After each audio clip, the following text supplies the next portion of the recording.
चलें तो बिस्मिल्लाहिर्रहमानिर्रहीम स्टूडेंट्स, अस्सलाम वालेकुम। तो आज हमारे पास ये फिर ऊपर कर दें थोड़ा यार, ये लाइट चली गई है। वीडियो चलने दो चलो। हाँ आधी कर दो ऊपर। रोशनी पड़ रही है पीछे से वीडियो में काफ़ी ज़्यादा।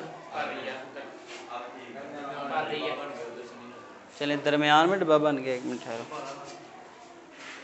चलें खैर है, इतने का काम चल रहा है, ठीक है बैठते हैं। तो चैप्टर नंबर हमारे पास है भाई, बैठते हैं जी। चैप्टर नंबर 11 है जिसका नाम है साउंड। तो आज जब मैं ये लेक्चर रिकॉर्ड कर रहा हूँ तो इसके दौरान ही लाइट चली गई है कि नहीं। तो इसी तरह होगा कि जब भी आप कभी कोई काम शुरू करेंगे तो आपके रास्ते में कुछ रुकावटें भी आएंगी, है कि नहीं। ये लाइट जाना भी एक रुकावट थी। आप पढ़ना शुरू करें कोई रुकावट आएगी, घर में कोई मसाइल हो सकते हैं। वो चीज़ें आपको टेस्ट करती हैं कि क्या आप में इतनी परसिस्टेंस है, आप इस काबिल हैं कि आप मुसलसल चल सकते हैं, क्या आपको कामयाबी मिले, ठीक है। तो इन चीज़ों से ना घबराएं, आप अपने काम के ऊपर फोकस करें, काम को अच्छे से करते रहें। आप अच्छा काम करें बेटा, लोग या दुनिया अच्छे काम को पसंद करती है, ठीक है कि नहीं। और इंशाल्लाह आहिस्ता आहिस्ता फिर चीज़ें लोगों को पसंद आना शुरू हो जाती हैं, बस आप मेहनत में जुटे रहें, लगे रहें। तो चैप्टर नंबर हमारे पास 11 है, 10th की जो फिज़िक्स है उसका नाम है साउंड। सबसे पहले इसको थोड़ा सा इंट्रोड्यूस करते हैं। साउंड क्या है कि जब भी जिस्म वाइब्रेट करता है, जब कोई जिस्म वाइब्रेट करता है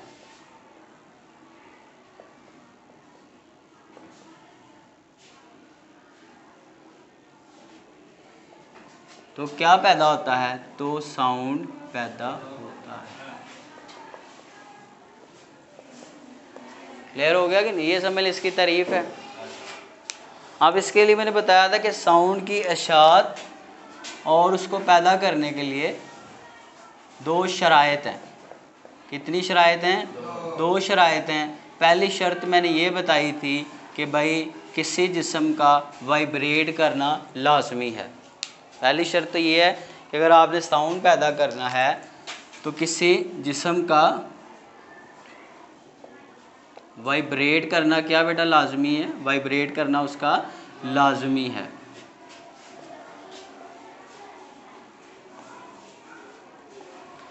दूसरी शर्त यह है हमारे पास कि साउंड को एक जगह से दूसरी जगह मुंतकिल करने के लिए बीच में किसी मटेरियल मीडियम का होना लाजमी है। तो साउंड की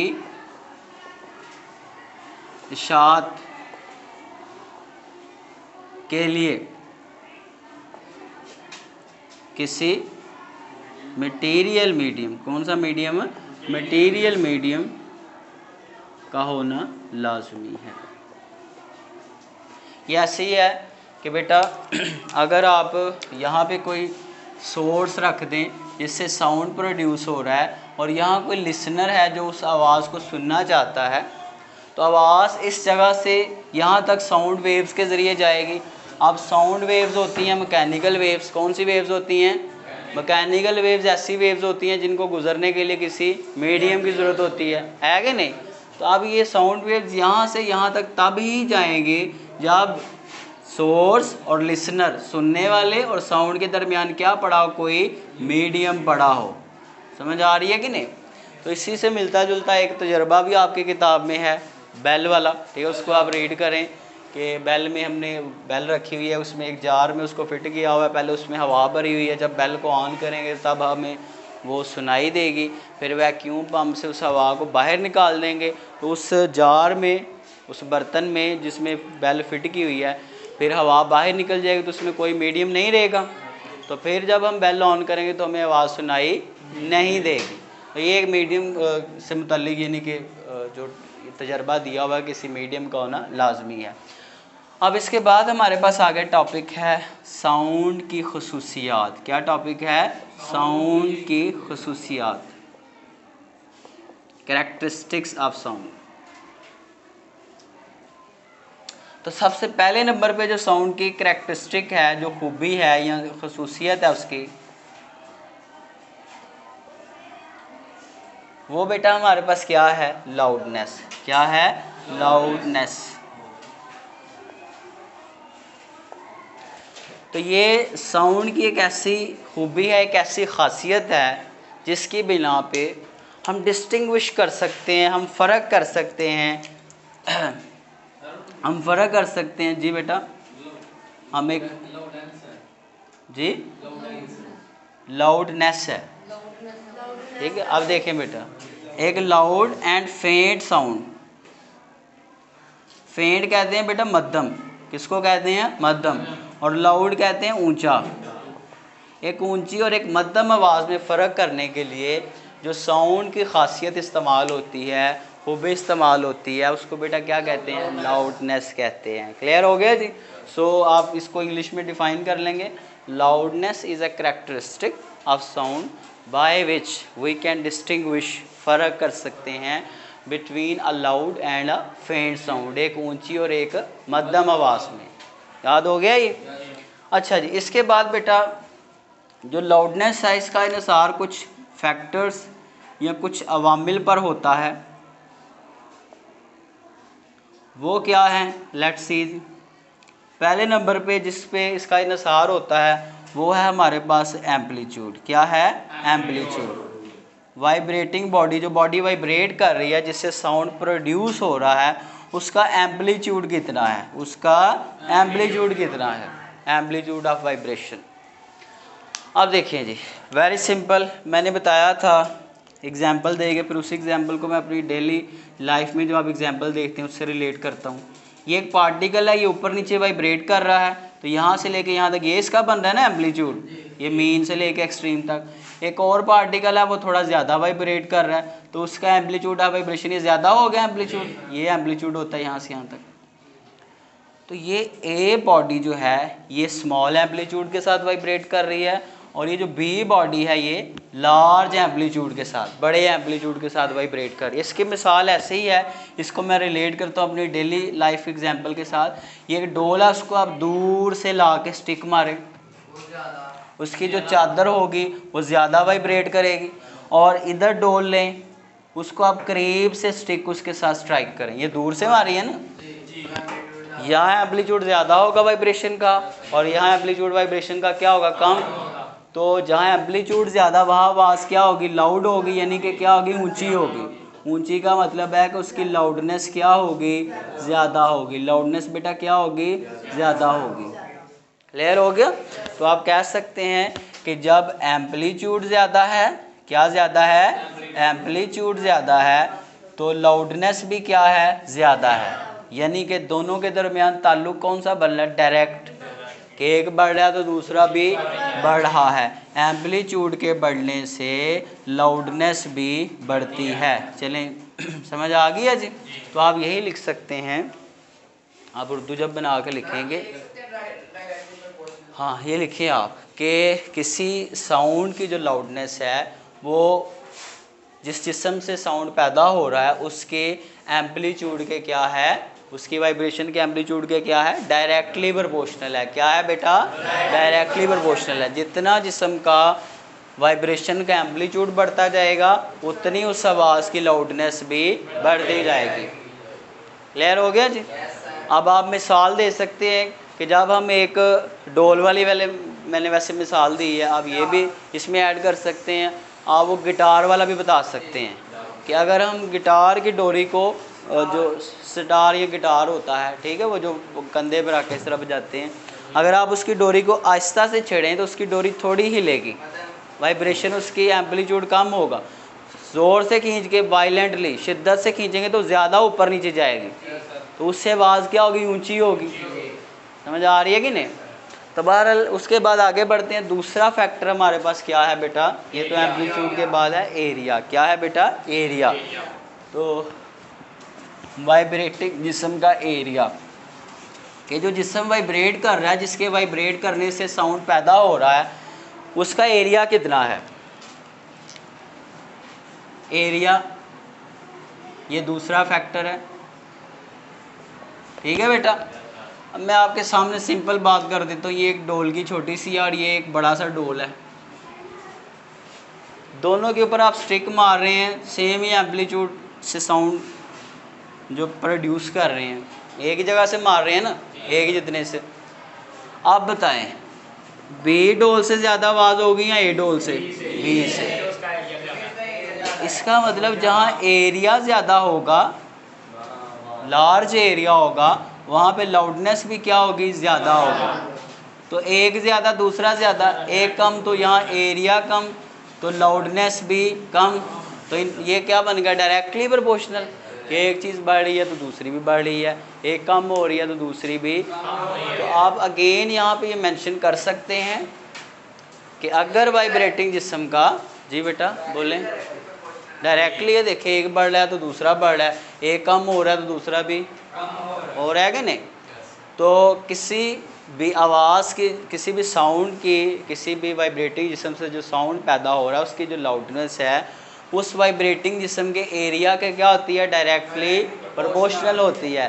जितना वाइब्रेटिंग जिस्म का एरिया ज़्यादा लेंगे उतनी उस आवाज़ की लाउडनेस भी क्या होगी, और जितना उसका एरिया कम लेंगे उतनी उसकी लाउडनेस भी क्या होगी। आप मिसाल दे सकते हैं कि जब एक बड़े एरिया के ड्रम के ऊपर स्टिक मारी जाए तो उससे जो आवाज़ पैदा होती है उसकी लाउडनेस ज़्यादा होती है बनिस्बत एक छोटे ड्रम से, छोटे डोल के। क्लियर हो गया कि नहीं?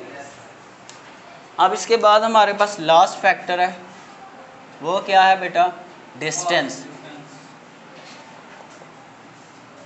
डिस्टेंस है हमारे पास, जिसको आप क्या कहेंगे? फासला। ठीक है जी।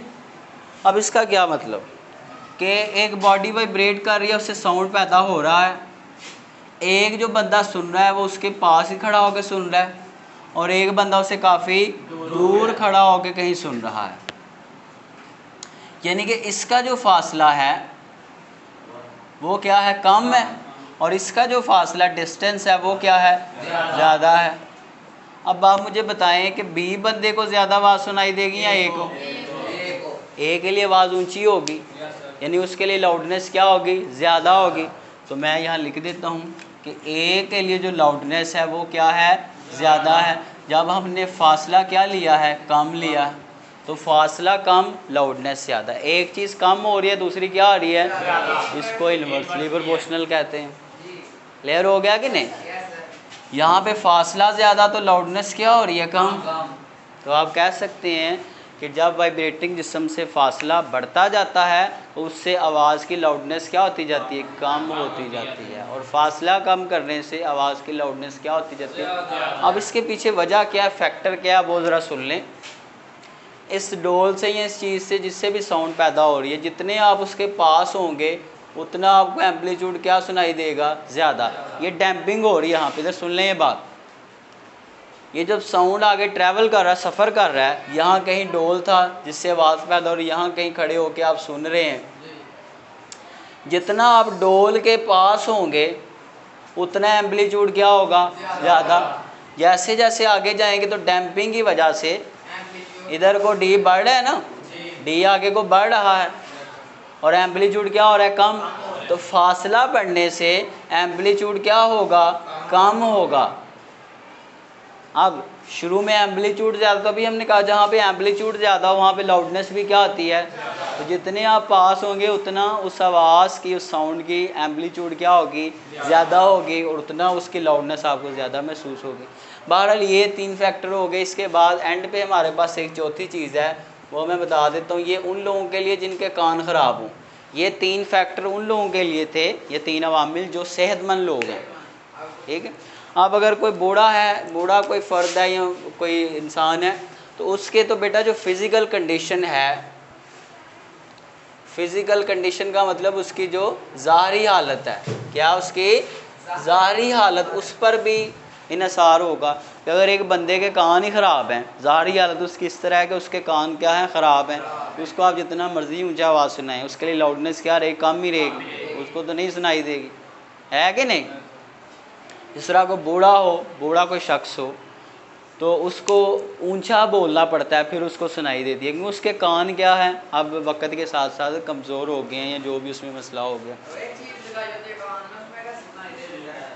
वो बेटा डॉक्टर्स को ही पता होगा, मुझे तो इसका आइडिया नहीं है। ठीक है, वो लुपियाँ या जोन सी भी लगाई होती हैं, पता नहीं अब उसमें क्या होता है। आप जाके उसको सर्च करें गूगल के ऊपर, आपको पता लगेगा। ठीक है, तो sorry I have no knowledge. ठीक है, मुझे उसके बारे में आइडिया नहीं है। बहरहाल जी आगे बढ़ते हैं बेटा। नेक्स्ट हमारे पास आगे क्या है जी? पिच। पिच क्या होता है? पिच आपको पता है, जिस पर आप क्रिकेट खेलते हैं वो क्या होता है? पिच होता है। और जो चावलों से निकलती है वो भी पिच ही होती है, पिच होती है। चलें जी, अब देखिए यहाँ पे फिज़िक्स में पिच से क्या मुराद है। बहुत आसान है बेटा, ये बड़ा इंपॉर्टेंट शॉर्ट क्वेश्चन है, पेपर में आता है। ताल्लुक भी देखेंगे, सारा कुछ ही देखेंगे इसमें। तो देखें ज़रा बेटा, हमारे पास ये क्या बला है? पिच। लाउडनेस हमें बता रही थी कि एक ऊंची और एक मध्यम आवाज़ में फ़र्क करना। अब अगर एक बहुत भारी आवाज़ हो, मोटी हो, और एक बहुत बारीक आवाज़ हो, उन दोनों में फ़र्क करने वाली जो खूबी है, जो खासियत है, उसको क्या कहते हैं? पिच कहते हैं। देखते हैं जी क्या मतलब। नहीं बेटा, वो तो ऊंची और मध्यम के लिए थे ना, अब बारीक और भारी आवाज़ के लिए। ठीक है, तो अगर एक बारीक को बेटा कहते हैं श्रिल। क्या कहते हैं? श्रिल। इसको हम क्या कहते हैं? पतली आवाज़, या बारीक कह लें, जो मर्ज़ी कह लें। एक पतली और एक ग्रेव, इंग्लिश में उसको कहते हैं ग्रेव। ग्रेव का मतलब क्या होता है? भारी। एक श्रिल और एक ग्रेव साउंड में, या एक पतली और एक भारी आवाज़ में फ़र्क करने के लिए जो खूबी इस्तेमाल होती है बेटा, उसको क्या कहते हैं? पिच कहते हैं। क्या कहते हैं? पिच। अब देखें जी, जो पिच होती है इसका इन्हिसार बराह रास्त फ्रिक्वेंसी पर होता है। किस पर होता है? अगर किसी साउंड वेव की फ्रिक्वेंसी ज़्यादा होगी तो उसकी पिच भी क्या होगी? ज़्यादा होगी। देखिए दोनों ऊपर को जा रहे हैं। अगर किसी साउंड वेव की फ्रिक्वेंसी बढ़ाई जाए तो उसकी पिच भी बढ़ जाती है। अब पिच से आगे बढ़ते हैं ज़रा, पिच से क्या मुराद है बेटा? जो आवाज़ पतली होगी उसकी पिच जो है वो हाई होगी। हाई से मतलब है उसकी पिच क्या होगी? ज़्यादा होगी। जितना आप आवाज़ की पिच बढ़ाते जाएंगे, जितनी आवाज़ की फ्रिक्वेंसी बढ़ाते जाएंगे, उतना वो आवाज़ क्या होती जाएगी? बारीक होती जाएगी। और जितनी आवाज़ की पिच कम करते जाएंगे, क्या कम करते जाएंगे? पिच लो करते जाएंगे। लो से मुराद है पिच क्या करते जाएं आप? कम करते जाएंगे, उतनी आवाज़ क्या होती जाएगी? बारी होती जाएगी। क्लियर हो गया कि नहीं? तो आप सिंपल इसको डिफ़ाइन कर सकते हैं। Pitch is a characteristic of sound by which we can distinguish between a shrill and a grave sound. ये एक साउंड की ऐसी खासियत है जिसकी बिना पर हम एक पतली और एक भारी आवाज़ में फ़र्क कर सकते हैं। याद हो गया जी? और दूसरी बात, जितना पिच और फ्रिक्वेंसी का आपस में बराह रास्त ताल्लुक़ है, किसी साउंड की फ्रिक्वेंसी बढ़ाने से उसकी पिच भी बढ़ती है, और फ्रिक्वेंसी कम करने से पिच भी कम होती है। जितनी किसी आवाज़ की पिच ज़्यादा होगी, यानी कि फ्रिक्वेंसी ज़्यादा होगी, उतनी वो आवाज़ क्या हो जाएगी? बारीक हो जाएगी, पतली हो जाएगी। क्लियर हो गया जी? जी, उसमें भी फ्रिक्वेंसी होती है, वो आप चेंज कर सकते हैं। तो वो यही काम उसमें हो रहा होता है। तो आप उसकी फ्रिक्वेंसी को ट्यून करते हैं, फ्रिक्वेंसी कम करते हैं तो वो मोटी आवाज़ हो जाती है, ज़्यादा करते हैं फ्रिक्वेंसी तो वो सिंगर की आवाज़ क्या हो जाती है? पतली सी हो जाती है। तो वहाँ पे भी यही काम हो रहा है। बहरहाल आगे देखें बेटा, एक और बात आगे, बस भाई ये आपने याद रखना है कि पिच और फ्रिक्वेंसी का आपस में बराह रास्त ताल्लुक़ है, डायरेक्टली प्रोपोर्शनल है। ठीक है, अब एक सवाल आता है कि वुमेन एंड चिल्ड्रन, यानी कि बच्चों और औरतों की आवाज़ बारीक यानी कि श्रिल क्यों होती है? क्लियर हो गया जी? तो आप बता देंगे क्योंकि औरतों और बच्चों की आवाज़ श्रिल इसलिए होती है क्योंकि उनकी आवाज़ की फ्रिक्वेंसी ज़्यादा होती है, फ्रिक्वेंसी ज़्यादा होने की वजह से उनकी आवाज़ की पिच भी ज़्यादा होती है, इसलिए उनकी आवाज़ क्या होती है, पतली होती है, यानी कि श्रिल होती है। याद रहेगी ये बात। और मर्दों की जो आवाज़ है उनकी फ्रिक्वेंसी कम होती है, इसलिए उनकी पिच भी, इसलिए उनकी आवाज़ क्या होती है, मोटी होती है। क्लियर हो गया। मर्द जैसे बोलते हैं ओए, है कि नहीं। अब मैं बोल रहा हूँ तो मेरी आवाज़ जब बचपन में था तो वो बारीक सी थी, जैसे जैसे बड़े होते जाते हैं। अब ये बायोलॉजिस्ट को ही पता होगा कि वक्त के साथ साथ आवाज़ मोटी क्यों होती है। कल एक बच्चे ने पूछा कि सर जब बचपन में थे तो आवाज़ पतली थी, अब मोटी क्यों हो गई है, तो इसका भी मुझे नहीं पता, ये आपको कोई बायोलॉजिस्ट ही बताएगा। ठीक है कि नहीं, जो बायो पढ़ाते हैं। बहरहाल आगे बढ़ेंगे। जी बेटा। हाँ, आपकी तो क्या ही बात है। चलें अब आगे देखें बेटा। तो लड़कियों जैसे बच्चे जैसे बकरियां मेमनी आवाज़ इस तरह निकाल रहे होते हैं, ठीक है, बच्चों की आवाज़ तरह से। तो बहरहाल आप देखें बेटा आगे हमारे पास एक और बात, हम दो सिग्नल बनाते हैं वेव साउंड के। एक ऐसा सिग्नल बनाने लगे हैं जिसकी पिच ज़्यादा है और जिसकी फ्रिक्वेंसी भी क्या होगी, ज़्यादा होगी। जिसकी पिच ज़्यादा होती है उसकी फ्रिक्वेंसी भी क्या होती है, ज़्यादा। तो ये एक ऐसा सिग्नल है जिसकी हाई फ्रिक्वेंसी है, ज़्यादा फ्रिक्वेंसी। और हाई फ्रिक्वेंसी से मतलब है उसकी पिच भी क्या है, हाई है। और ये एक ऐसा सिग्नल है जिसकी फ्रिक्वेंसी कम है। देखें वेव्स कम हो तो फ्रिक्वेंसी भी कम हो जाती है। मैंने बताया था वेव्स की तादाद पर सेकंड, तो वही फ्रिक्वेंसी होती है। यहाँ वेव्स की तादाद ज़्यादा है तो फ्रिक्वेंसी क्या है, समझ आ रही है। तो इस सिग्नल की, ये जो साउंड का सिग्नल है, इसकी बेटा फ्रिक्वेंसी क्या है, लो है, यानी कि कम फ्रिक्वेंसी है, तो इसकी पिच भी क्या है, लो ही है, कम ही है। क्लियर हो गया कि नहीं। तो आपसे पेपर में वो कह सकता है कि हाई पिच या हाई फ्रिक्वेंसी और लो फ्रिक्वेंसी सिग्नल बनाएं, तो आपने वहाँ बना देना है। क्लियर हो गया जी। अच्छा, अब इसके बाद बेटा थोड़ा सा पढ़ लेते हैं, क्योंकि ये तो आपने कल पढ़ा था। इससे आगे है टॉपिक क्वालिटी। क्या टॉपिक का नाम है, क्वालिटी। वाजिब ठीक है।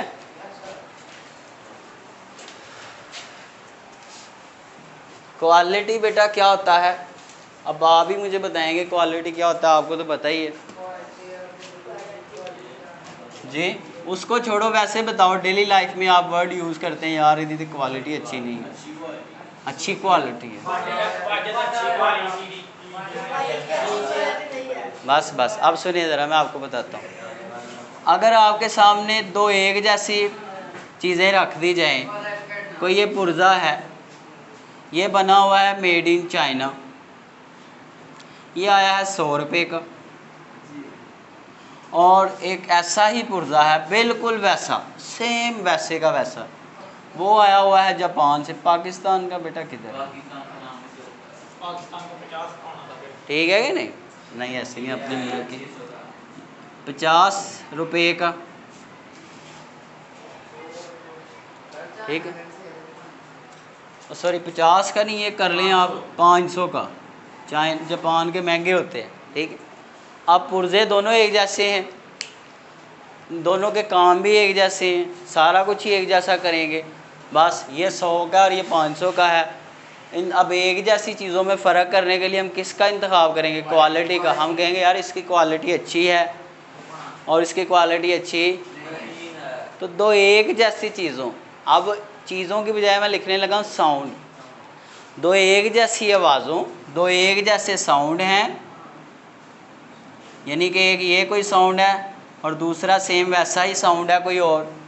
ये पैदा हो रहा है किसी पियानो से और ये पैदा हो रहा है किसी वायलिन से,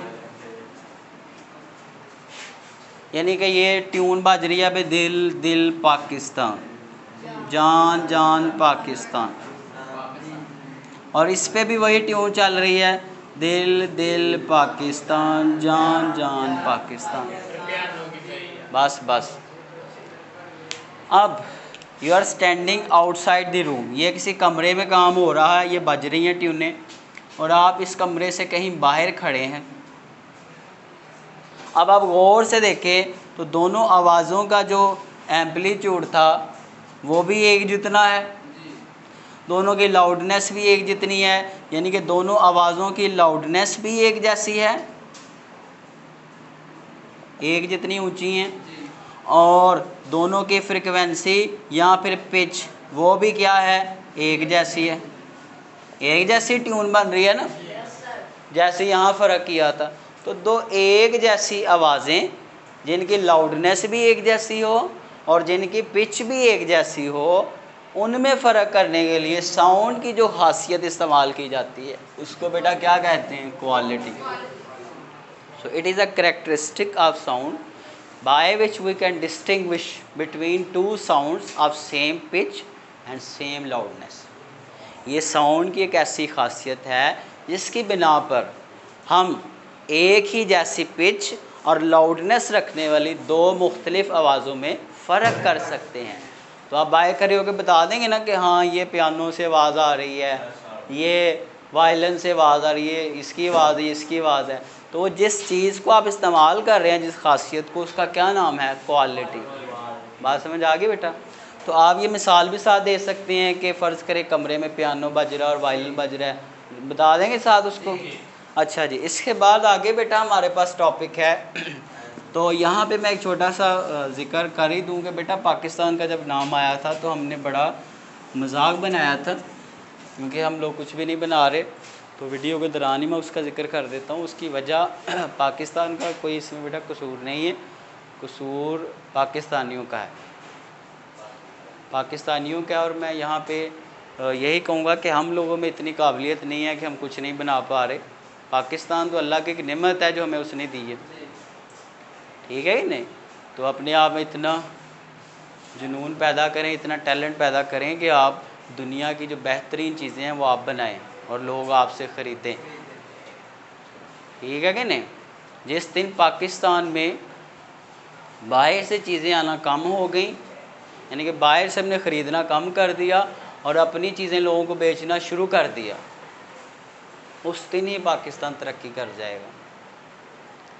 अब वजह यह है कि हमने जूता पहनना हो तो हम कहते हैं यार चाइना का जूता पाना है, हमने बल्ब लगाना हो तो हम कहते हैं यार चाइना का बल्ब लाया हमने, किसी के पास ज़्यादा पैसे होंगे तो वो कहेगा जापान का बल्ब लाया हमने। पाकिस्तान का बल्ब कहीं नहीं मिल रहा आपको, जो मिल रहा है वो 2 नंबर मिल रहा है कि नहीं। तो एक तो हम लोग ठगियाँ लगाना छोड़ दें, दूसरा हम इतना मेहनत करें, इतना पढ़ें कि हम दुनिया में बेहतरीन साइंसदान पैदा करें, अच्छे डॉक्टर पैदा करें, अच्छे इंजीनियर पैदा करें, जो अच्छी चीज़ें बनाएं जिससे हमारे मुल्क की तरक्की हो, ठीक है। और जिस दिन बेटा हम तरक्की करेंगे उस दिन ही हमारा दुनिया के अंदर एक नाम होगा, हमारी इज़्ज़त होगी, ठीक है कि नहीं। तो उसके पीछे कुछ लोग, कुछ हमारा अपना भी हाथ है, हम भी कुछ गलत काम कर रहे हैं, हम भी सही तरह से पढ़ते नहीं हैं, अपने काम को सही तरह से करते नहीं हैं, जो भी हमें काम दिया जाए हम उसमें डंडी मारते हैं, है कि नहीं। और कुछ हमारी जो सियासतदान है, लीडरान है हमारे, उनका भी कसूर है। तो दोनों तरफ से बराबर कसूरवार हैं। हमारे यहाँ ये सबसे बड़ी बात कि बच्चे को स्कूल भेजने की बजाय ये कहते हैं स्कूल जाके ने केड़ा कुछ कर लेना, चलो इनू काम ते पाओ, है कि नहीं।